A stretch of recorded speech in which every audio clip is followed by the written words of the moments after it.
when you mention indoor sports, and today gymnastics is the main event. On hand, Olympic finalist Lance Ringnauld. Another Olympian in Denver is Brandy Johnson. At the Seoul Games, she was the best all-around performer for the USA. The collegiate ranks are well represented. The University of Nebraska's Patrick Kirksey is the 1989 Big 8 all-around champion. A young lady familiar to ESPN viewers is Wendy Bruce. She was recently seen winning the mixed pairs event on this network with her partner, China's Li Jing. And the indomitable Conrad Borsanger. He is the Pac-10 all-around champion from Stanford. Today it is head-to-head gymnastics. Sheryl Dundas will face Jennifer Hagberg. On the men's side, it will be Drew Distefano against Mark Warburton. They're gathered in Denver for tournament gymnastics, a unique format where the winners advance. ESPN, the Total Sports Network. And the United States Gymnastics Federation present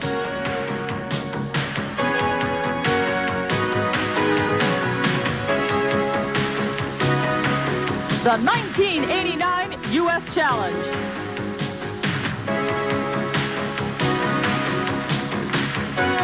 Today it is match number 4.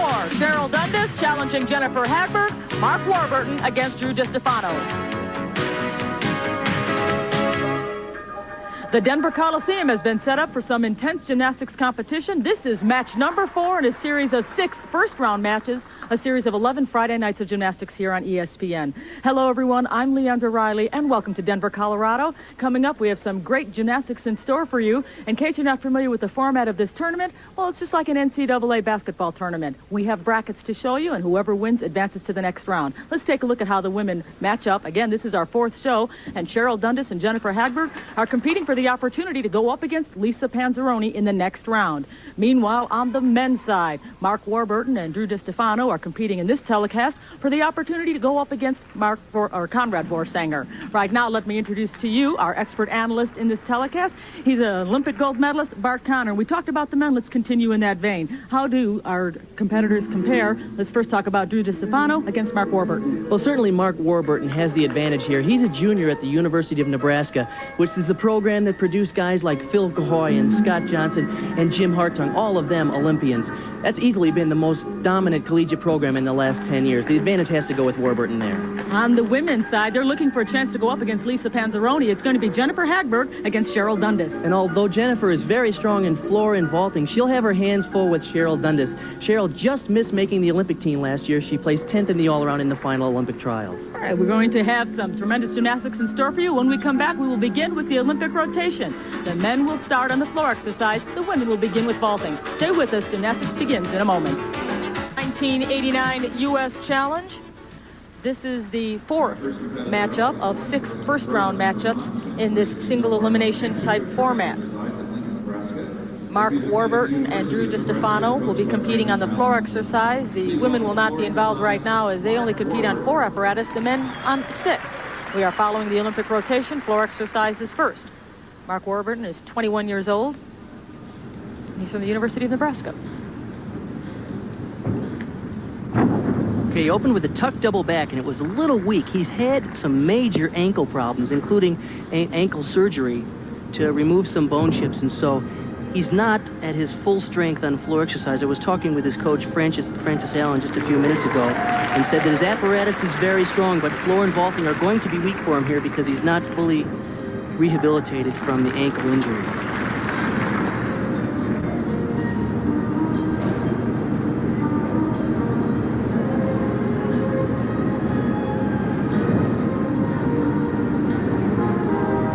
Nice press to a handstand. His 3rd run, front, a little short. He doesn't have the explosive power that he needs to have, and I'm sure much of that is because he's not back to full strength yet.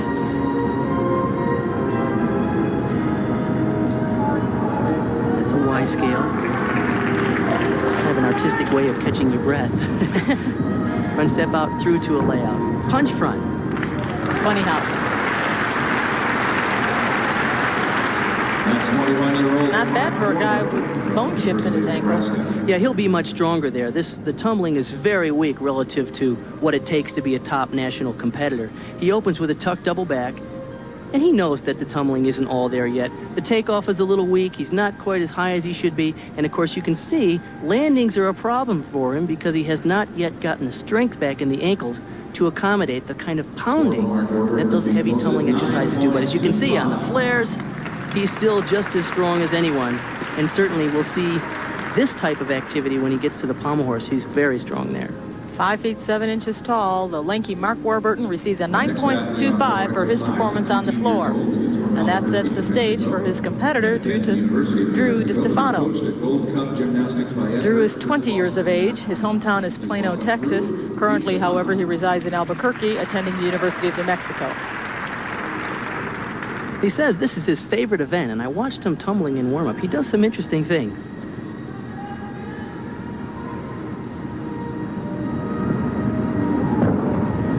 Triple full, way overdoes it. Very powerful on the takeoff. But not only did he over-twist it, he over-rotated it a little bit, and stepping out of bounds will be a deduction. Good tuck double back.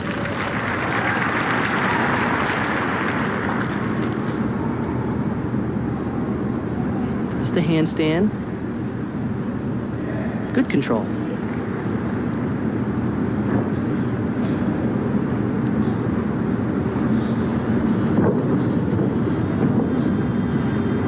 Front. It's the same moves we saw for the third pass from his competitor, Mark Warburton, but he's just a little springier. He's got just a little more zip in his tumbling. Here's his last run. Double full. Kind of a weak dismount considering the opening 2 runs were very strong. He should normally probably does a tuck double back for a dismount to beef up the difficulty. As soon as the score is posted. This is a really explosive triple full. He gets some major airtime. And let me tell you, you really have to crank to get 3 twists in. He made it easily, in fact, too easily, because he over-rotated and even stepped out of bounds. Now in the dismount, he does a double full. Round off back handspring double full. And I'm sure he normally does a tuck double back, but you can see he's got a pretty heavily taped ankle, and I'm sure he's trying to save his body because this type of format of competition is a strenuous few days, and so he wants to save some of his good stuff for the later rounds if he advances. We saw him do the triple twister. What's the maximum? 3.5, 4? Triple full is about the max. There's been some trampolinists that have made 4 twists, but nobody does it in competition. Triple full is the max. And the scores are very, very close on men's floor exercise. Warburton 9.25, Distefano 9.20. We'll continue in a moment.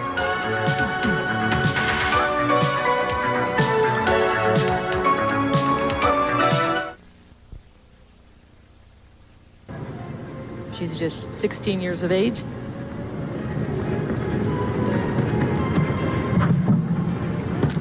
Good job.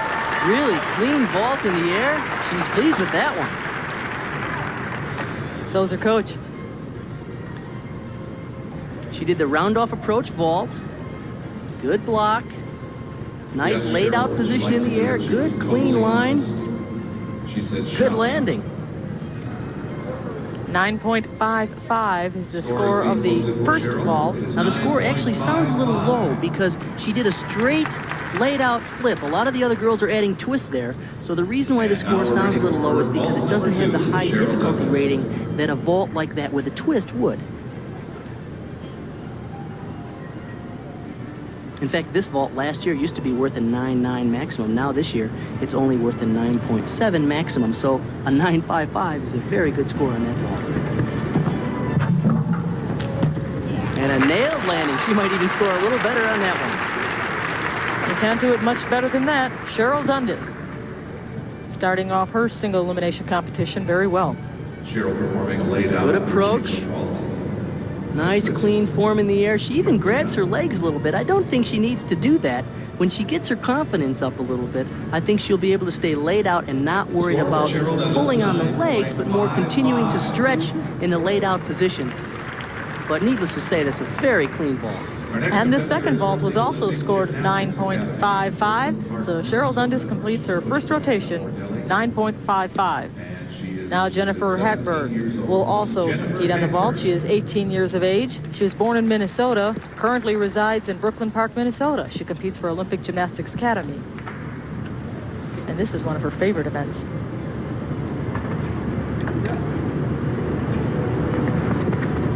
Powerful run. Really clean, laid out Sukahara. I realize we just lied to you, ladies and gentlemen. We just saw Sheryl Dundas do her vault. She did the round-off approach. This is a similar vault, but it's with the traditional approach, the round-off on and the laid-out position off. She's very powerful. Score being posted. Once again, you can see she goes on forward, turns half-turn onto the horse, in a good stretch position in the And we're now layout. ready to move along. She traditionally scores well in vaulting. At the U.S. Olympic Sports Festival, she finished second in vaulting in 1987. At the 1987 McDonald's Gymnastics Championships of the USA, she finished sixth in vaulting.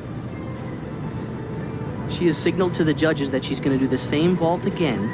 It's a Sukahara stretched or laid out, and it's worth a maximum of a 9.7. Nice job. Again, the first vault was a 9.45. She'll try to better that number. You think it was a better vault? Yeah, I think it was a little better. She had better distance. She was good and clean in the air. She fought the landing there. Pretty nice job. It's interesting, she's been in gymnastics 10 years, and she's been in Italy, she's been in the Soviet Union a couple of times, and she's been all over the United States. And it's interesting to see that that's one of the great aspects about the sport of gymnastics. It's a very international game. There you see her numbers, 9.475. The second vault was just a little bit better, but she still trails Sheryl Dundas, who scored a 9.55. Let's move over now to the pommel horse, where Drew Distefano is ready to compete. Again, he and Mark Warburton are very, very close in the standings. There's a Backmore with a little form break.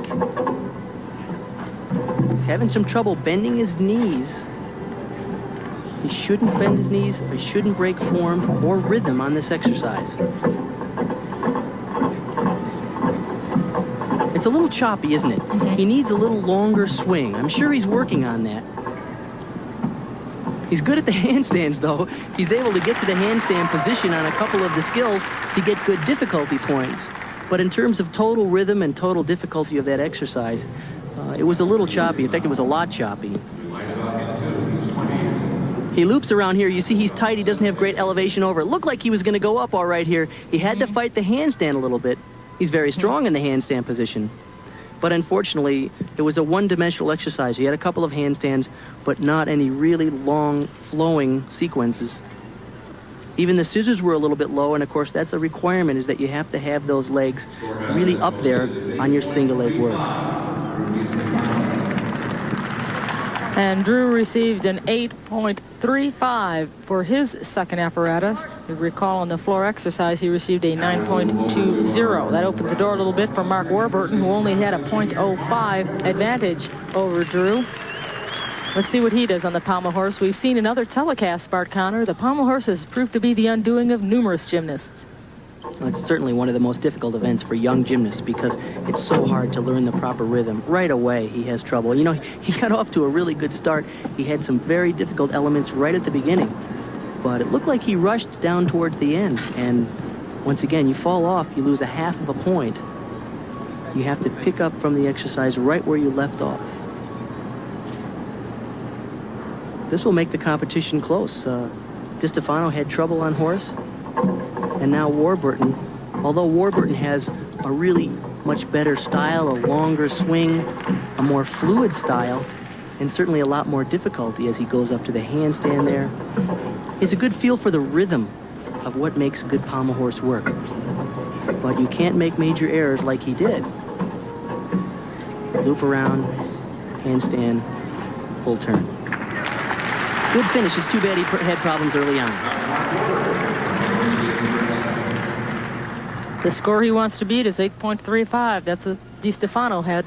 He opens up with Backmore, pommel loop, and then he reaches across. This is a very difficult element, and he clips his knee on the pommel. He didn't quite have the elevation that he normally has. And of course, once you clip a knee, besides the pain and the blood that pours through your pant leg, you also have to try and pick up the rhythm of the exercise. It is very difficult. This is the beast, the pommel horse. has been referred to as the pig by a lot of the gymnastics enthusiasts, because this is the one that'll get you. You mean it's the pound